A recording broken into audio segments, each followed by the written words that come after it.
this, Mark. It's very much appreciated. And I really feel treatment coordinators are an enhancement to your practice, like it says in the title. So let's get started. So who am I?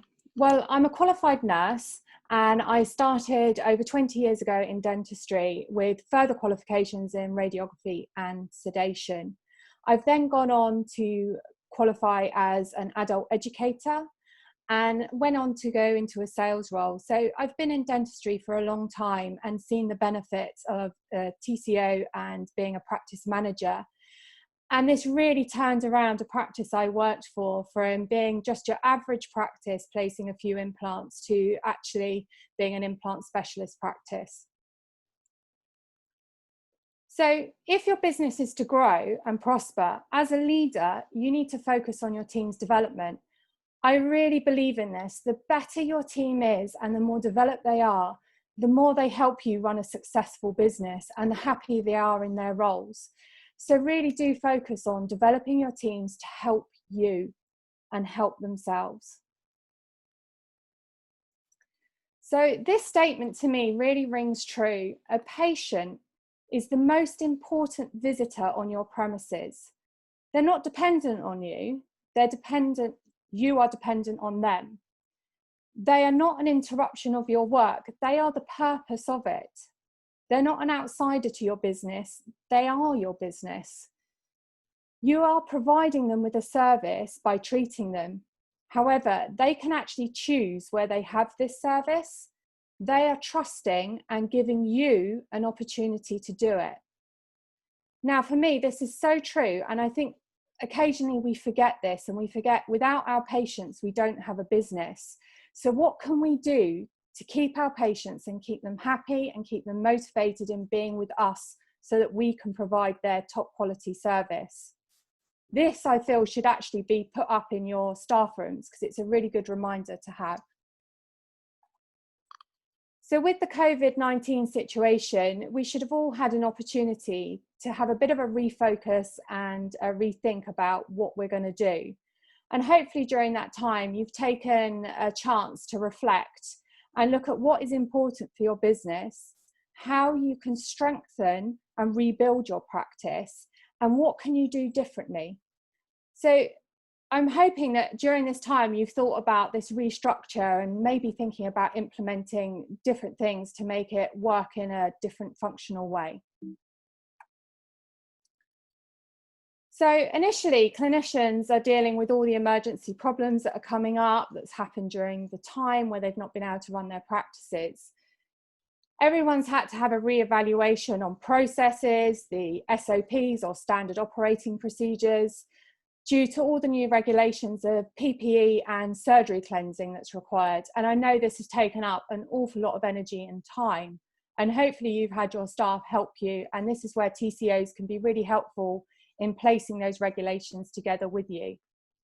You've also had a high level of anxiety from patients and staff. Staff are worried about coming back. Are they safe? Patients are worried about coming in. Again, are they safe? And you're having to look at rebuilding your business and rebuilding your income, because obviously after having a period of not earning anything, you still had outgoings of bills to pay. So fundamentally, dental clinicians is a person who is qualified to treat diseases and other conditions that affect the teeth and gums, especially the repair and extraction of teeth and the insertion of artificial ones. So none of this in dental school is really spoken about on the effect of actually running a business. This is what you're trained to do. You're trained to do clinical work. So let's start here. Why should we have a treatment coordinator? Well, a treatment coordinator can do so much for your practice. They can hold discussion appointments, they can explain treatments to patients. They're the voice of your patient, they're also the voice of the team. They can upsell treatments for you, they can reassure patients. They can do intraoral scanning, take photos, be a key contact for your patients to actually phone up and have a name to speak to. They're friendly, they build trust, they build rapport. They're your communicator. They can actually market your practice by putting out the social media that's needed. But they can also remove 80% of your non-clinical dentistry, which I think is really important. So you can actually be in your clinic earning the money. So we're going to focus on 4 of these elements today. And the 4 is, can remove 80% of your non-clinical dentistry, upselling treatment, marketing, and building trust and rapport.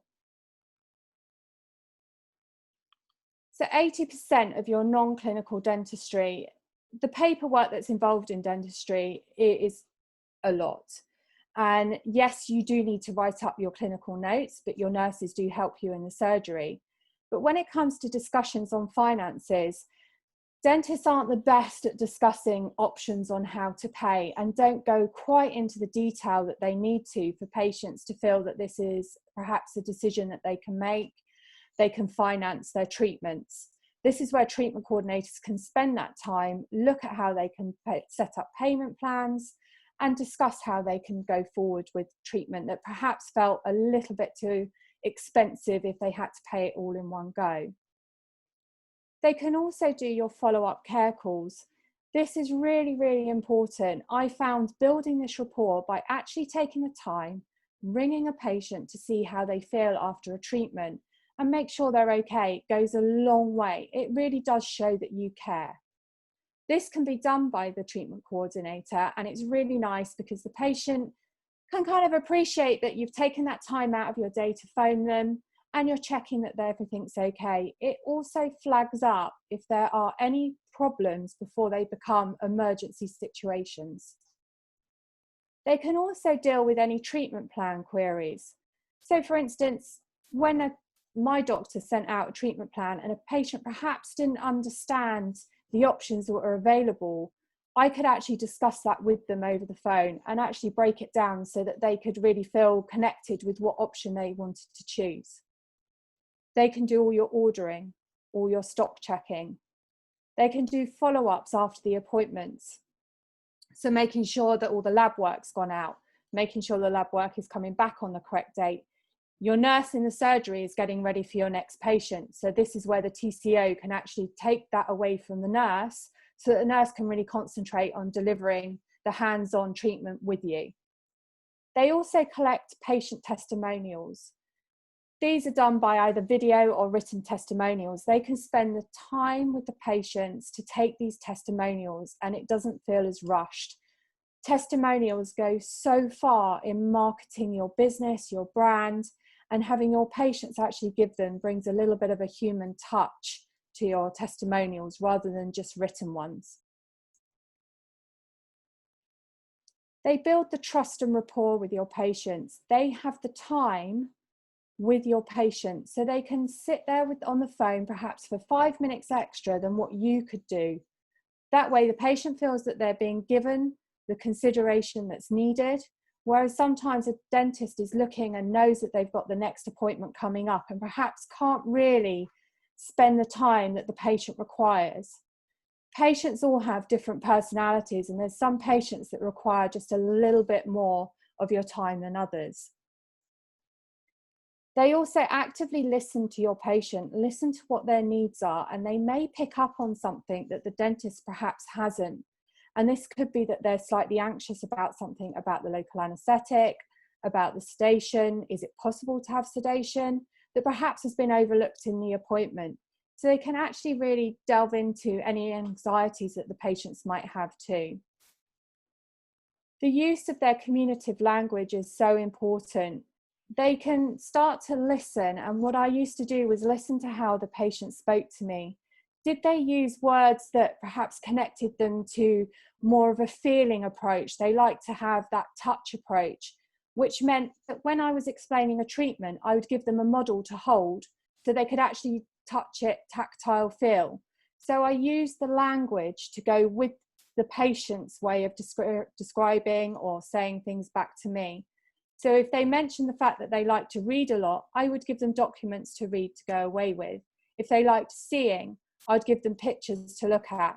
So it's just deciding what way is best to communicate with that patient in front of you.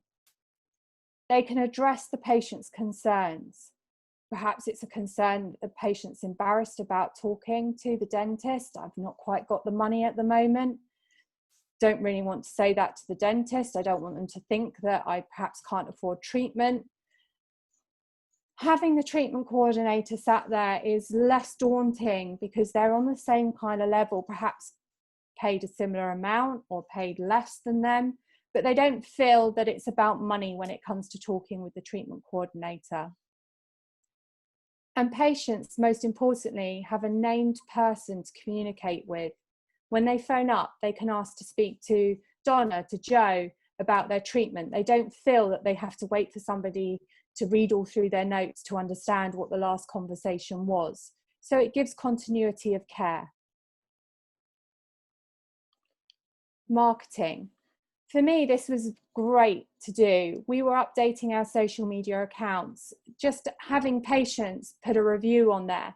Social media today is so critical in your business. Patients look at social media all the time. I know I do. I mean, I look at things, I look at the hashtags, what they're linked to, who's following who, what clinicians have said.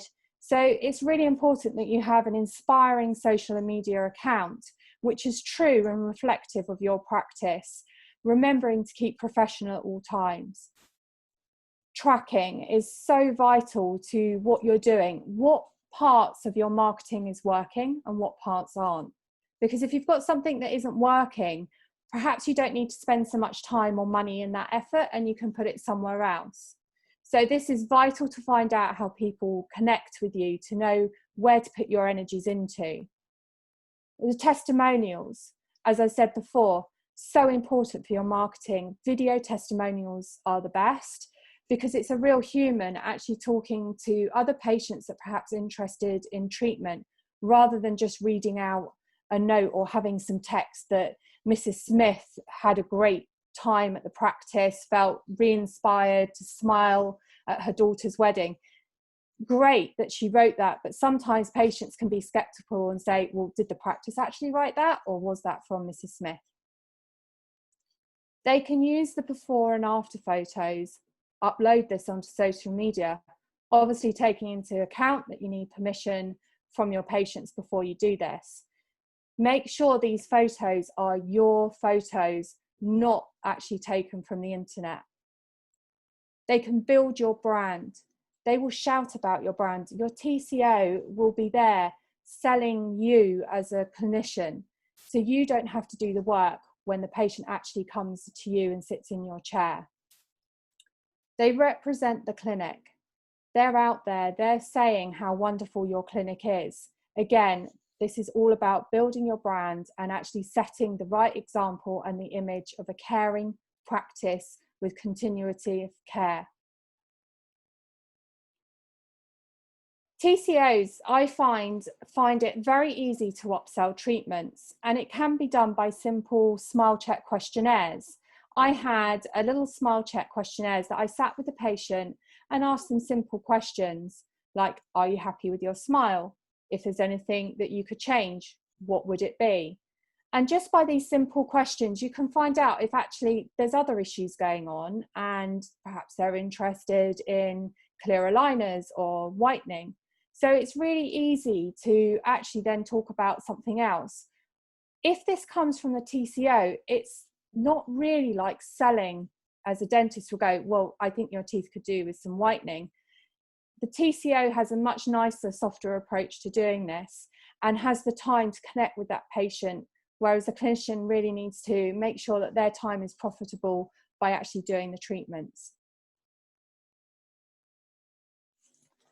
So the roles and qualities of the person that's needed, they need to be caring and professional to deliver exceptional patient experience. They need to be knowledgeable, approachable, and flexible in their communication skills. We need to be able to adapt to the person we're talking to. It's not about our style of communication, it's about their style and adapting to their style. Ability to actively listen and communicate to the patients and team. This is really, really crucial. It's not just your patients. They need to be able to talk to the team, say what's going on, so that the team is fully aware as well. They're kind of the person that brings everything together and keeps everything running like clockwork. They need to be extremely organized. They need to be confident about discussing finances. They need to know all the financial plans that your practice has in place and the options that are available to your patients. They need to have the ability to sell ethically. They need to be discreet in their discussions. Patients don't want to know that the reception team perhaps know about a financial difficulty. So it's important that they're very discretional in their conversation. They need to multitask. You're often juggling lots of different things that are going on, from doing a treatment coordination appointments to looking out for somebody who's halfway through treatment. So they need to be able to multitask extremely well and remain calm under the pressure. So this is just a bit of data from when I was a TCO, and we took over 100 telephone calls that came in, inquiry calls, and actually just put together a little bit of a chart. So we knew if we were being successful implementing a TCO into the practice. So out of these inquiries, which came from emails or telephone or social media for implants and orthodontics, we managed to convert 90% of those calls into TC appointments. Because this was a free of charge appointment, patients were more inclined to come in and have that discussion face to face than have a discussion on the telephone and actually, I'm not going to come in and pay for a consult. Once we got them through to our TCO, which was myself, we then had the time to spend with that patient and actually talk to them and get to know them to build that rapport, in which case they often went through and had a consultation. 8% of those went straight to the clinician's appointment because they were happy to go for a paid consultation. They decided that's exactly what they wanted to do. And 2% of those decided that actually it wasn't for them. So this was a really useful way of us understanding how we were being effective to our patients and meeting their needs. So this is my conversions from my time in the TC role. So I took it over just the 3 years. So the blue represents there was no treatment coordinator in the practice. At this time, I was just the nurse, and we were seeing that we were doing a lot of dentures, few implants, around sort of 45 to 49 implants, a few orthodontic patients, a little bit of whitening, and a little bit of other treatment. And other treatment could have been composite build-ups, Botox, hygiene, smile makeovers. So we had a discussion, one of our meetings, and we decided that we would put a TCO in place and see how it would go and see if we could actually build up anything and build up a little bit of a better conversion. So year one was when I took on the role. And you can see that our dentures dramatically dropped and our implant treatments went up.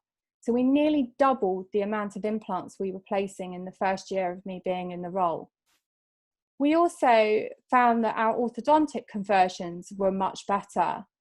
We also got a lot more whitening and other smile makeovers, Botox and composite build-ups. By this time, I'd kind of got my confidence going with being in the role. And when it came to year two of me being in the role, we really did fly. So most of our patients that came in were converted into implant treatments or orthodontics, so clear aligners, for example. Most of them would have whitening, and a lot would have these smile makeovers or Botox treatments. So looking at the prices, so I went back and looked through the data to have a look, and this was really relevant to see if having a treatment coordinator was going to be successful financially for you as a clinician. So based on the number of implants placed when there was no treatment coordinator, year naught was 49 implants. These implants, we were charging £3,380 per implant. This did not include any of the grafting materials. This was a single implant with a crown on top. This was our money that we brought in from the 49 implants. So just over £165,000. So year one, my first year in the role, we got up to 93 implants. Fantastic. So we had an increase of just under $150,000 from year zero of not having a treatment coordinator. I was pretty pleased with myself on that, but I knew I could do better. The other thing with this figure is this is only taking in the implant treatments. This is not taking into consideration the ortho that we done and the Botox and other treatments and whitenings. This is purely just our implant gross number. Year two, 163 implants placed. So we had an increase of £236,000 from year one. Again, I gave myself a pat on the back. I was really pleased. I could see the value in this. My clinician could see the value in this, to the point where she was now only working 3 days a week doing what she was really interested in, which was the implant side of the business. So you can see from here how we grew the implant side of the business. And I think that's quite impressive in itself. So to have a look at this in value terms of treatment coordinator costs versus gross income, I, at the time, was on just over $30,000 per year. So for the 2 years, that was just over $61,000. So if I take that off the business I generated in the role, you can see that was $323,000 gross, and that's only on the implant side of the business. A treatment coordinator will pay for itself and pay for so much more. They are such a value to your business. At the moment, TCs are currently, they're caring for the patients and they're giving that personal touch by giving them a call. We all have this screening process now. We've got the COVID scenario going on. I've seen practices that are doing the screening online, where a patient has to fill in the document before they can book an appointment. Personally, I think a care call goes a far better approach, due to the fact that it's a person that they're talking to. When you've got patients of different generations, some of them don't particularly want to do things on the computer. So actually giving them a call is nice. They're hearing a person. They've just been in lockdown for a long period of time. So to hear someone else's voice is nice. And I think this just goes so much further than an online form. You should have a questionnaire ready to go through with your patient prior to coming in. This is all about reassuring the patients about the new practice policies for COVID-19. They also have the ability to listen and communicate to those patients who are perhaps a little anxious about their up and coming appointment and what can and cannot be done. So the tasks that are currently going on, and what I used to do, was tracking the inquiries and handling them. So when they came in, the reception team are really busy and generally just doing booking appointments, follow-up appointments. So to take this telephone inquiry away from them meant that they could run the reception desk a lot smoother, and the patient that was inquiring felt that the person handling the call was taking a little bit more time and effort with them, rather than feeling as if they were being pushed through because another telephone call was coming through or a patient was waiting at the desk. I used to track my inquiries from call to treatment conversion. This meant I knew who had made any inquiry and where we were within their journey at the practice and how successful we were at the conversions. I used to support the anxious and nervous patients, spend time with them beforehand. I knew which patients were nervous and anxious, perhaps didn't really like the dentist, and needed that little extra care when they walked through that door. I spent time rebuilding the business and its income by providing this exceptional patient experience. Patients like to be treated really well when they're spending out a lot of money, and dentistry is a lot of money. Therefore, I feel that they deserve to have that ultimate experience when they come to your practice, to feel that they've got the satisfaction of a really good treatment and a really good caring environment. The ability to upsell other treatments is really important as well. It's not about saying that we do this, this, and this. It's about asking the patient how they feel about their smile. If they're happy with their smile, don't push them into anything. You don't need to. It will come at a later stage. The value to your patients going forwards is our surgeries are different now. With everything that's going on, the reassurance is so important. I know from being on a lot of forums, patients are nervous of what to expect when they go in. Dentists look extremely different to what they used to be. Nurses look very different. They don't have that same human touch element as they used to before, because they have to stand 2 meters away, perhaps from the reception desk. So it's really important that the treatment coordinator reassures the patients of how their journey is now going to look. You can do this by virtual tours of your clinic, explanation of the treatments over the phone, or in a dedicated room to be able to do this. You've got the time to actively listen to your patients and find out, are they coming on their own? Do they need a carer to come with them? And you can give them the customer experience with the best practice with the new regulations and processes. This is all adding value to your clinic. It's saving your clinical time. It's handling treatment inquiries. They're upselling treatments. They're marketing your practice and brand. And you make yourselves a differentiator between other businesses in your area. So you can actually be a standout practice providing a service that no other clinics are.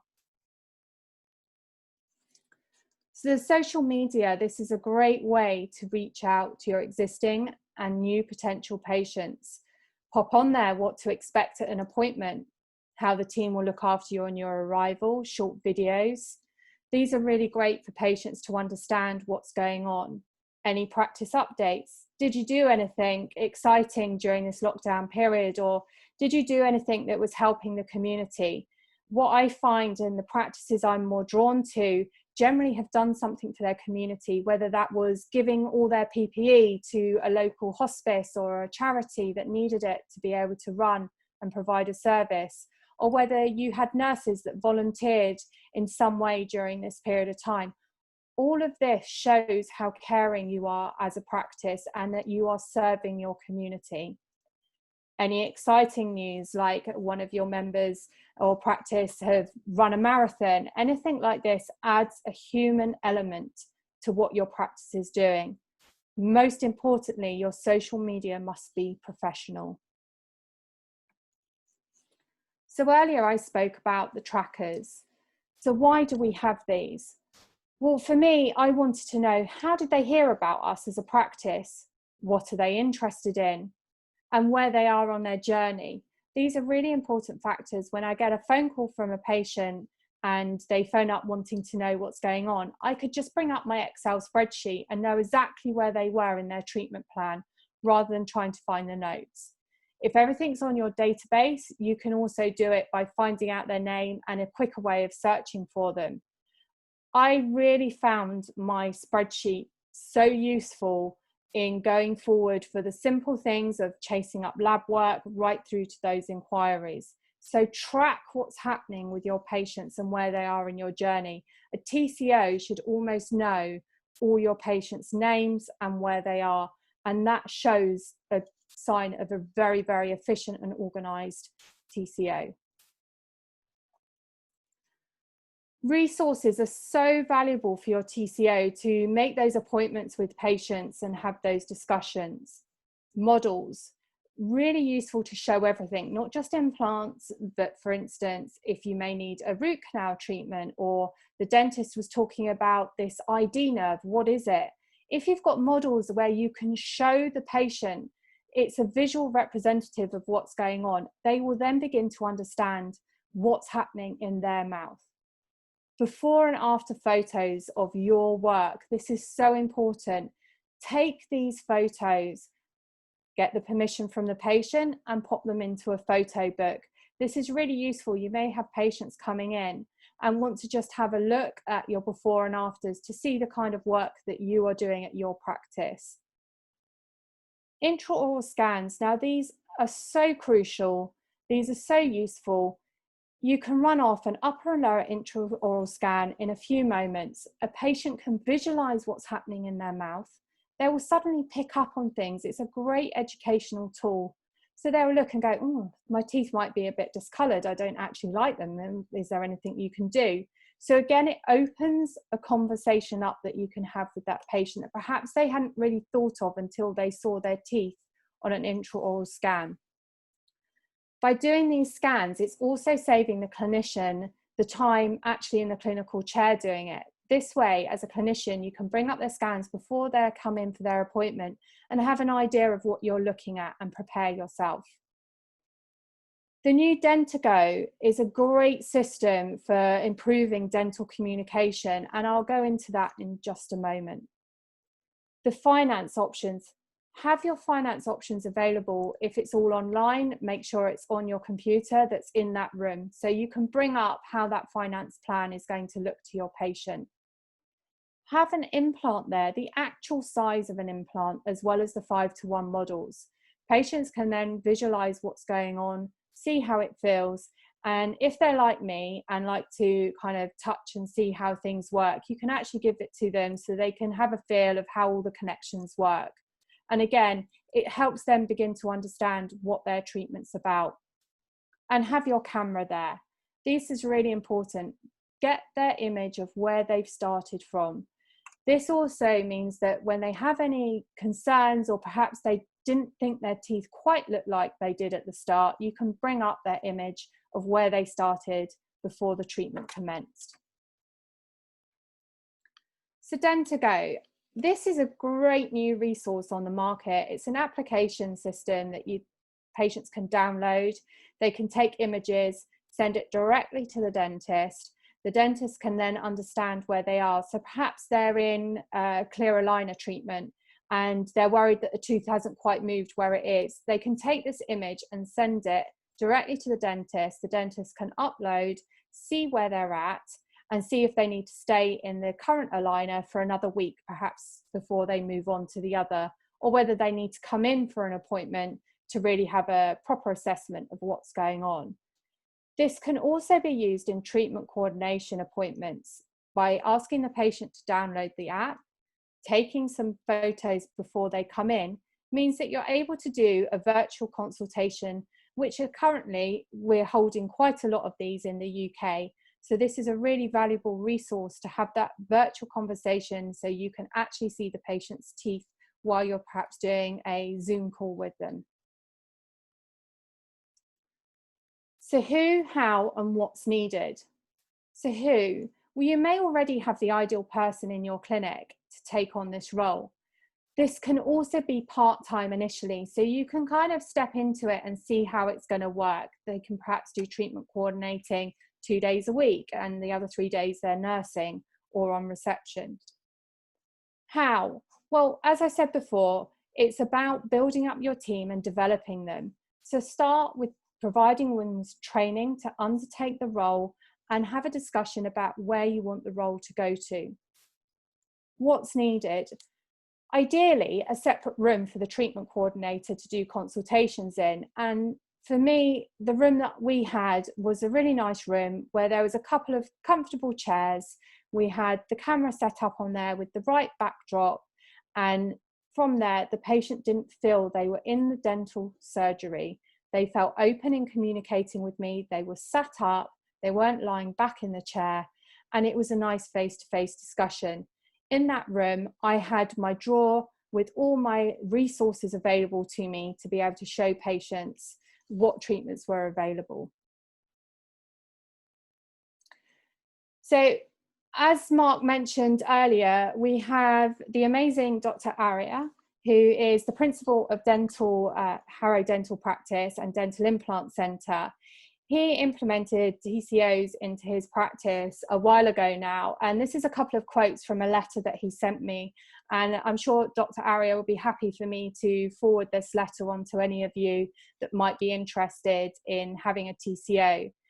But a couple of those quotes that really stood out was, a TCO are gold mines. They provide a free of charge service with 100% success rate. Patients love having a treatment coordinator they can talk to, and have said the customer service is great. And many of these have gone on recommending family and friends. So the important takeaway points are treatment coordinators add your value. They can take away 80% of your non-clinical time. They build the rapport and trust with your patients. They market your brand, and they can upsell treatments. I'd also like to share with you some links to the Academia website of, I found these presentations extremely useful. One was with Professor Bilal Al-Nawis on COVID-19. It was an extremely interesting factual presentation about the scenarios of COVID-19. And also Andrew Jardine, who held interesting three webinars now on the 5C concept of business development. If you have time, it would be really useful for you to just pop in there, download the presentation, and just have a listen to what they had to say. Now, I provide training through my business, Empower to Inspire, and that's treatment coordination, business development, and communication training. And there's my web address. If you want to get in touch with me, I'm happy to have a chat with you about everything. So you don't have to be great to start this journey, but you have to start to be great. So I'd like to thank you in listening to me today, and I hope I have inspired you to go forward and start having a TCO in your practice.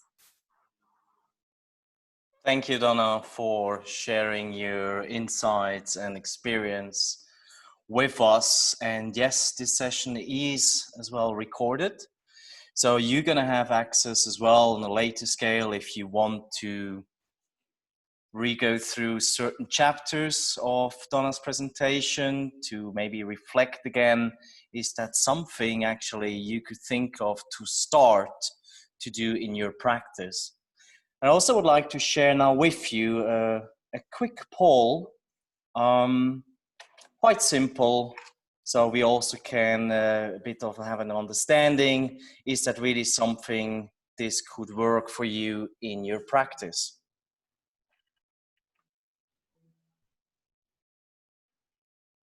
So the poll should pop up now on your screen. Take your time, it's quite simple, just click on it. And with these 3 questions, we also know exactly where do you need more information, if you need it, or any kind of other support as well.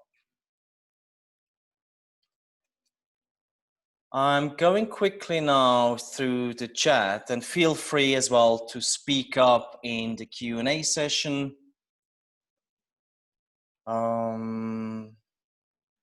There was a statement from Talia. She is the education manager for Straumann in South Africa, reflecting basically that today with the COVID situation that the clinicians might scare a bit the patient. So that's something which Donna clearly said very well. Could be something as well from the TCO role to prepare the patient, to explain why he looks like this, and also the safety protocol which is behind. So that's absolutely valid and absolutely true. Donna, I really liked the figures you were able to share with us, and for me, that speaks for itself. Why to have a treatment coordinator in a practice? And as you said before, it can be a full role, can be as well a part-time role. That's also a bit, depends a bit on the setting, I believe, of the clinic or of the practice in itself. Yes, absolutely. Really depends on how you want to set it up and how you want to go. Some clinics need to have a full-time TCO because they have a lot of specialists in there, and some clinics don't need to have it as a full-time role. So it depends how busy you get. We started off part-time, and throughout year 1 it ended up into being a full-time role because the benefits really outweighed having me there full time, which I supported our other specialists in the clinic with as well. Then also you mentioned the tools the TCO might need or have access to. And in all my years, working for Straumann, I'm still quite fascinated, hearing clinicians, they say, yeah, I don't have the right material actually, or as well for the nurse or for the TCO to explain the patient what we're going to do. So therefore, just reach out to your local industry partner. Obviously, it would be nice if it's Straumann. They are more happy to help you. And we have a lot of these models supporting the TCO in its role. Not only 5:1, we have the real size models. We can provide you with some training implants, give the patients an idea how does it look like. So we are really happy to support you in this, to provide you with the right tools. And that includes as well this Dent2Go approach, which is available in quite a lot of markets today. I would like to give now the word, if you would be so kind, Dr. Arya, to share a little bit, from your journey working with a TCO in your practice. Would you ever, can you imagine not to have a TCO anymore in your practice? Good morning, everyone. Thank you. And well done, Donna. You did a great job. As always, I know how good you are. Thank you. I can't imagine my practice without any TCO anymore. When I do agree with Donna, you should choose someone from your team because you know who they are, how they work, what talent they have got, and then train them to TCO. When I started my TCO, have a TCO in the practice, actually was my nurse, like Donna was nurse for somewhere else. Initially, I was annoyed with her. She was taking my word, twisting my word, and interrupting me when I'm talking to patient. But I couldn't lose my face in front of the patient. I was just shut up and put up, basically. But gradually I realized, no, she has got talent. She knows what she's talking. One day she told me, let me see patient. Trust me, I will make business for you. I was nervous. I'm going to lose the patient. I'm a very good salesman. Of course, I'm a dentist. But any treatment I want, I will sell it. I was very nervous. Day one, she sold me 5 implants. Wow, 5 implants? I couldn't believe. I said, I must have to talk to the patient before. And they knew what they expected. Therefore, she could sell. Then she sold me some Invisalign treatment. Oh my God, she's something else. Brilliant. So I can't believe any practices would like to develop and would like to grow. They can't have any TCO. Of course, you have the right person in the position. Have to someone cares. Have to someone build a rapport with the patient. I'm sure all dentists notice this one. When the dentist talking to patient turns to nurse, isn't it? Basically asking, please tell me he is right. I have to go through with this one. If you go to shop and try and buy a jacket, you stand in front of the mirror, your friend is not there. A shop lady passing saying, oh, that's nice. You go and buy that jacket if you want or not, because someone else said that's nice. TCO giving comfort to patient so they can understand. She talks layman term, dentist talks alien terms. Brilliant. What I really, and thank you, Dr. Daria, to be that open and transparent, because you said something so impactful. Basically getting ready to have a TCO means as well to give someone else responsibility to make business for you. And that I strongly believe that could be one of the biggest hurdle of a dentist or of a practice implementing the TCO, giving away certain responsibilities which doesn't belong to you anymore. But you're going to do this because you're going to trust this person, as you absolutely well said, and she or he is actually then creating the business for you. That's absolutely correct. We dentists are scared to let go. We're thinking we are the best one. And we thinking the other people can't do our job. But that's wrong. That's proven to me, stubborn man I am. It's proven to me I'm wrong. The other people delegating to TCO, they can do better job than I can. When the patient asking, can you give some discount? What about cash? I'm embarrassed to talk to finance, but TCO is not. TCO says, this is the surgery's policy. Donna, would you also agree to this statement that the TCO is actually as well the ambassador of the practice he or she is working in, getting across the values the clinician actually stands for? Absolutely. The TCO has to be a firm believer of the vision and the values of the practice to really take on that role and give it the 100% it needs. If they don't share those values, then it will not be successful. So you have to be on the same page and really be there for your clinician. It's all about a really good teamwork experience for your patients so they feel well cared for. If there is any friction between the clinician and the TCO, it won't work. The patients will see it straight away. Exactly. And like Dr. Daria quoted, a TCO, it's a gold mine for my practice. I would add to this, that's the outcome.